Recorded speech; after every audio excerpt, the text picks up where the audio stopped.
Right. चलिए, तो बात करते हैं व्हाट इज कैलोरी। कैलोरी क्या है?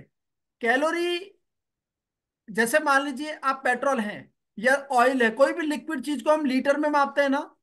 हाँ या ना, ऐसे आते लाइए। कोई भी लिक्विड चीज को हम लीटर में लेते हैं, कोई भी वजन वाली चीज को हम लेंगे किलोग्राम में। ऐसे ही हमारे शरीर को जो एनर्जी चाहिए होती है, जो ऊर्जा का कंजम्पशन होता है या जो ऊर्जा चाहिए होती है, उसको हम बोलते हैं कैलोरी।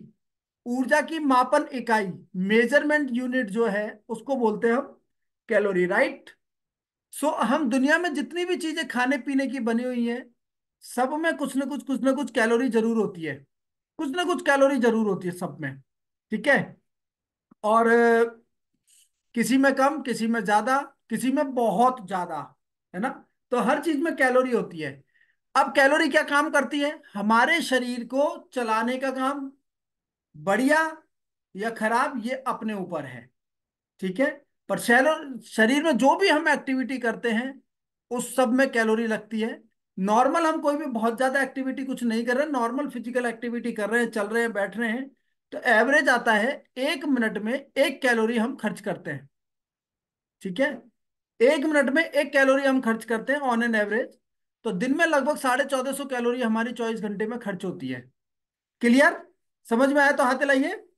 ग्रेट। तो 1450 कैलोरी मान लीजिए ऑन एन एवरेज हम पकड़ सकते हैं। थोड़ी किसी की एक्टिविटी ज्यादा होती है, किसी की कम होती है, तो 1400 से 1600 कैलोरी एक एवरेज व्यक्ति खर्च करता है एक दिन में। ठीक है। अब इसको खत्म करने, इसको चाहिए तो कैलोरी कहाँ से मिलती है? हमारे खाने से। अब इसका वेट से क्या संबंध है? तो वो हम देखते हैं, इसका वजन से क्या संबंध है। कैलोरी का वेट से इतना संबंध है, यदि हमारा कंजम्पशन कम है और खर्च ज्यादा है, तो क्या होगा? लॉस। समझ में आया? लॉस होगा ना।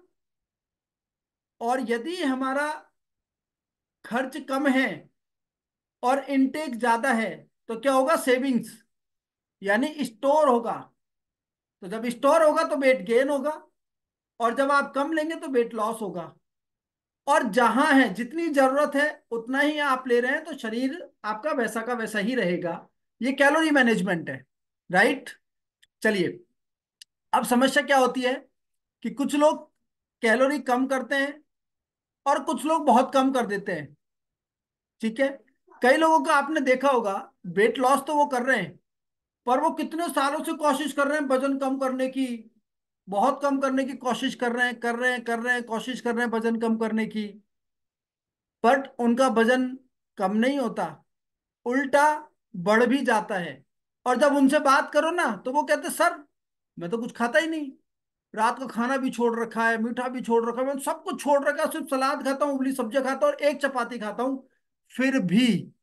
क्योंकि लिख लीजिए, कैलोरी का एक और चीज है जो जानने की है। हमने पर डे की नीड तो जान ली, पर हर चीज में मिनिमम होता है कि हमारे जैसे घर के खर्चे मिनिमम होते हैं ना, इतने मिनिमम खर्चे तो होंगे ही होंगे। ऐसे हमारे खर्चे होते हैं। ठीक है। तो जब ऐसे हमारे खर्चे होते हैं, तो वही चीज समझने की कि मिनिमम कैलोरी कंजम्पशन कितना है। यदि इससे नीचे जाएगा कंजम्पशन, तो बॉडी स्ट्रेस में आएगी। अब वो कितना होता है? 1100 से 1200 कैलोरी पर डे मिनिमम चाहिए ही चाहिए, चाहे आप वेट लॉस में हैं, चाहे वेट गेन में हैं, चाहे आप वेट मेंटेन में हैं, कुछ में भी हैं, इतनी कैलोरी आपको कम से कम चाहिए। अब मान लीजिए हम सो रहे हैं तो भी कैलोरी खर्च होती है, बिल्कुल होती है खर्च। क्यों होती है कैलोरी खर्च? सो रहे हैं तो भी, क्योंकि, ओके, चलिए चेक कीजिए नेट पर। बाय द वे,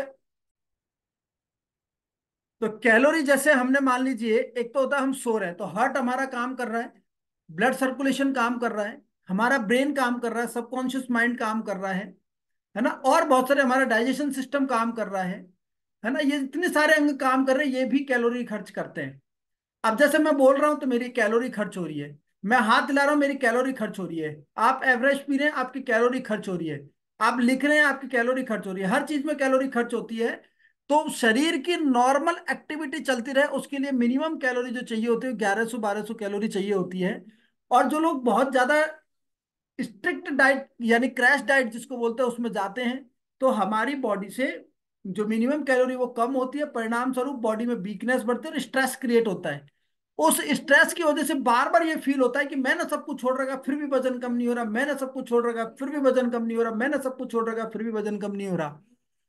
और स्ट्रेस क्रिएट होने की वजह से वजन बढ़ जाता है। एक एग्जांपल मैं आपको देता हूँ मेरा खुद का। जब मैं 2016 में इंडोनेशिया गया था भारत सरकार की तरफ से योग सिखाने के लिए, तो 17 दिन मैं वहां पे रहा था दिल्ली, और 15 दिन, 14-15 दिन आई थिंक मेरा ट्रिप था वहां पर इंडोनेशिया का। तो हमारे लिए सुविधाएं सारी थी, पर मैं वेज नॉन वेज होटल से रेस्टोरेंट में नहीं खाता कुछ भी, मेरे को प्योर वेज रेस्टोरेंट चाहिए। ठीक है। अब इंडोनेशिया में भारतीय खाना तो बहुत था, मैं जिस होटल में रुका था वो भी 7 स्टार था, सारी फैसिलिटीज थी। तो वहां पर 17 दिन जो मैं रहा था वहां पर, तो प्योर वेज रेस्टोरेंट मुझे शुरू के 3 दिन तो नहीं मिला, फिर बाद में मिला। तो वो भी उबली सब्जियां, सोया की सूप, सोया बड़ी आती है ना उसके सूप, ऐसी चीजें देते थे वो। अब अपन रोटी सब्जी खाने वाले बिना रोटी खाए 17 दिन कैसे निकाल सकते हैं? नहीं। तो जब बिना रोटी खाए, तो वहां भूख के मारे मेरी ऐसी हालत हो गई थी, और काम बहुत रहता था, सुबह 5-4 बजे से लेकर के रात को लेट नाइट तक वर्क रहता था, एम्बेसी के साथ काम था वहां पर। तो होता यह था कि जब मैं वहां पर फोन पे, मैंने घर पे बात की, तो सब बोले तेरा तो वजन बढ़ गया होगा, सॉरी घट गया होगा वजन। वो बोले तू कुछ खाता नहीं है, भूखे रहता तो वजन घट गया होगा। तो फिर मैंने यहाँ आकर के चेक किया, मेरा 17 दिन में आप बिलीव नहीं करेंगे 3 किलो वजन बढ़ गया था भूखे रहने से। समझ में आई आपको बात? हाथ लाइए। 3 किलो वजन बढ़ा लिया मैंने 17 दिन में भूखे रहने से। और उसके बाद जब मैंने घर आकर के दबा के सब कुछ खाया, तो मैंने अपना 1.5 किलो वजन 7 दिन में घटा लिया खा करके। तो ये कैलोरी मैनेजमेंट भी आपको समझना है कि मिनिमम एक कैलोरी होती है, और जो आपकी डेली नीड है वो होती है। अब इसमें तीसरा पार्ट आता है वर्कआउट का। ठीक है। तीसरा पार्ट आता है हमारे वर्कआउट का। अब वर्कआउट में हम क्या करते हैं, जैसे 3 इंटेंसिटी के वर्कआउट होते हैं, एक लो, एक मीडियम और एक हाई। लो मीडियम इंटेंसिटी जो वर्कआउट होता है, 1 घंटा हम करते हैं तो लगभग 200 कैलोरी, 150 से 200 कैलोरी के आसपास बर्निंग होती है। मीडियम इंटेंसिटी में 200 से 400, और जो हाई इंटेंसिटी वर्कआउट करते हैं उसमें 400 प्लस जाती है। वो अलग अलग कैटेगरी होते हैं, 400, 500, 600, 800, 1000 कैलोरी कंजम्पशन 1 घंटे में भी, इतना भी वर्कआउट होते हैं। तो जितना कंजम्पशन हो रहा है आपका, उसके अकॉर्डिंग आपको डाइट इंक्रीज करने, कैलोरी इंटेक बढ़ाना है। ठीक है। यहां तक समझ में आया तो हाथ लाइए। ग्रेट। बहुत बढ़िया। तो अब क्या है, हमें कैलोरी 3 तरह से लेनी होती है बॉडी में। कैसे? कैलोरी लेनी है हमें 30% ऑफ डेली नीड, जितनी आपकी बॉडी में कैलोरी की नीड है, उसका 30% आपका जाना चाहिए प्रोटीन से, 40% जाना चाहिए कार्बोहाइड्रेट से, और बाकी रेस्ट 30% जाना चाहिए फैट से। अब जब समस्या क्या होती है पता है, जब हम वेट लॉस करते हैं ना, तो हम सारी कैलोरी, या जो भी हम जनरल इनटेक जो करते हैं, हम 90% कैलोरी हमारी कार्बोहाइड्रेट एंड फैट से लेते हैं, प्रोटीन वाला पार्ट। और प्रोटीन में भी हम ज्यादातर लेते हैं तो नॉर्मल थोड़ा 1 गिलास दूध ले लिया, या बहुत तरह की चीजें खाने की कोशिश करते हैं। अब जब वो हम खाएंगे तो हमारा प्रोटीन से जो कैलोरी इनटेक है वो बढ़ जाएगा।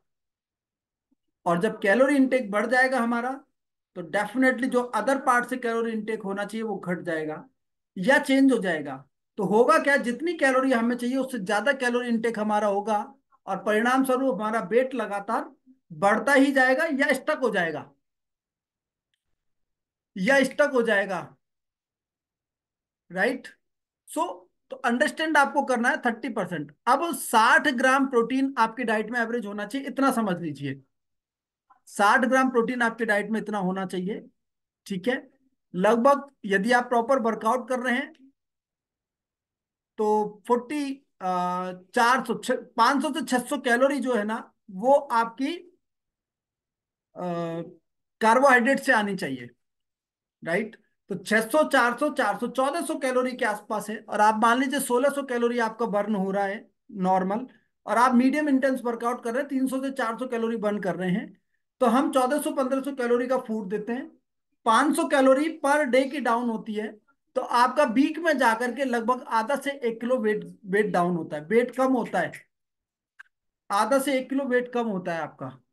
ठीक है। अब यदि पूरे महीने आप 500 कैलोरी पर डे कम करते जाते हैं, करते जाते हैं, करते जाते हैं, करते जाते हैं, तो मंथ एंड में जाकर के 2 से 4 किलो आपका वेट लॉस हो जाता है। अब बहुत से लोग आपने देखे होंगे 120 किलो के हैं, बोले 10 साल से हमने वेट मेंटेन कर रखा है। तो उनके साथ दो चैलेंज आते हैं। पहला चैलेंज क्या आता है उनके साथ? पहला चैलेंज ये आता है उनके साथ, बीमारियां 10 साल पहले नहीं थी, पर वो सेम वेट में रहने के कारण आज बीमारियां लगने लग गई। या तो एनर्जी डाउन हो गई होगी, सांस फूलने लग गई होंगी, अपनी एज से काफी बड़े लगने लग गए होंगे, है ना, काफी सारी चीजें होने लग गई होंगी। राइट? तो समझ में आया यहां तक आपको? हाथ हिलाइए एक बार। हाथ सभी हिलाइए ताकि मैं देख पाऊं कि सब तक मेरी आवाज आ रही है, प्रॉपर नहीं आ रही। Okay, great. सो ये आपका, अब जैसे दूसरा चैलेंज क्या आता है उनको, जो कंटिन्यू वेट पर है, ओवर वेट हो रहे हैं, दूसरा चैलेंज ये आता है कि उनकी बॉडी में जो मसल्स है ना वो डे बाय डे डाउन होती जाती हैं। तो वेट तो 120 का 120 ही है, पर मान लीजिए 10 साल पहले यदि 30 किलो फैट का वेट था और मसल्स का भी 30 किलो था, मान लीजिए फॉर एग्जांपल 30 किलो वजन का मसल्स का वेट था, 30 किलो फैट का, तो घट करके वो 30 किलो नहीं, वो 20 किलो ही रह जाएगा और 40 किलो फैट का हो जाएगा। तो वजन तो वही 60 किलो के हिसाब से, यानी वही 120 किलो दिखाएगा, पर आपका उल्टा हो गया, तराजू उल्टा हो गया। तो मसल्स लॉस जितना होगा उतना तेजी से आप बीमार होंगे, उतना तेजी से आपका जो पेट निकलेगा, इंटरनल फैट बहुत ज्यादा बढ़ेगा आपका। राइट? सो इंटरनल फैट भी डेंजरस होता है, आगे फैट वाले टॉपिक में हम बात करेंगे। तो ज्यादा कैलोरी इंटेक जाने से फैट बढ़ता है, कम कैलोरी इंटेक से घटता है, सिंपल। बट आपका जो कैलोरी इंटेक है वो बैलेंस्ड होना चाहिए, 30% प्रोटीन से, 40% कार्बोहाइड्रेट से और 30% फैट के थ्रू। ठीक है? कार्बोहाइड्रेट, कॉम्प्लेक्स कार्बोहाइड्रेट जो कि मोटे अनाज, फल और सब्जी के माध्यम से हमें मिलते हैं, वो कार्बोहाइड्रेट होने चाहिए। जो पिज्जा, बर्गर, समोसे, कचौड़ी, गेहूं, इन सब चीजों से मिलते हैं, नमकीन, बिस्किट, वो कार्बोहाइड्रेट नहीं होना चाहिए। राइट? दूसरा, फैट आप ले तो ओमेगा 3 फैट, सरसों का ऑयल, मूंगफली का ऑयल, गाय का घी, ये इस्तेमाल करें आप। राइट? अपने घरों में अलसी, बादाम, अखरोट, गुड फैट के लिए ये चीजें आप इस्तेमाल करें। राइट? इनका आपके कोच बताएगा प्रॉपर आपको कितने कितना लेना है, इस्तेमाल का मतलब सब कुछ नहीं है। तो इस तरह से आप बैलेंस डाइट जब अपनी पूरी करेंगे तो रेगुलर रेगुलर रेगुलर रेगुलर आपका वेट ऑटोमेटिकली कम होता चला जाएगा, और आपका वेट जहां पे आप चाहेंगे वहीं पे मेंटेन कर पाएंगे, जिस तरह से आप चाहेंगे वैसे आप मेंटेन कर पाएंगे। यही कारण है कि आपके जितने भी कोच हैं इंक्लूडिंग मी, हम पिछले 3 साल, 4 साल, 2 साल, 1.5 साल, जो भी कोच जितने समय से आइडियल वेट और शेप पर है, और हर मूवमेंट को एंजॉय करते हुए, हर डिश को एंजॉय करते हुए। राइट?